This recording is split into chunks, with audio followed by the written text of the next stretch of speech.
சினிமாவில் துணிச்சலாக நடிப்பவர்கள் அரசியலில் துணிச்சலாக செயல்பட மாட்டார்கள் என்ற சொல்லை உடைத்து காட்டியவர் கேப்டன் விஜயகாந்த்.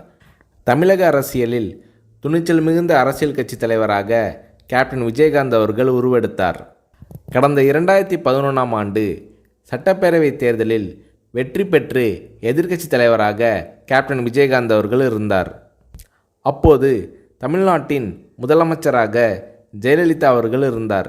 இந்த நிலையில் சட்டசபை கூட்டத்தொடரில் பால் மற்றும் மின்சார கட்டண உயர்வு குறித்து தேமுதிக எம்எல்ஏக்கள் கேள்வி எழுப்பினர். அப்போது அதிமுக தேமுதிக எம்எல்ஏக்கள் இடையே கடும் வாக்குவாதம் ஏற்பட்டது.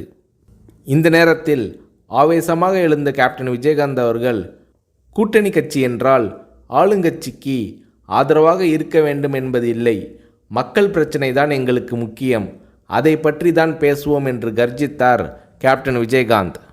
இந்த நேரத்தில் ஜெயலலிதா அவர்களும் கேப்டன் விஜயகாந்த் அவர்களும் மாறி மாறி கடும் விவாதத்தில் ஈடுபட்டனர். இது அன்றைய காலகட்டத்தில் பெரும் பரபரப்பாக பேசப்பட்டது.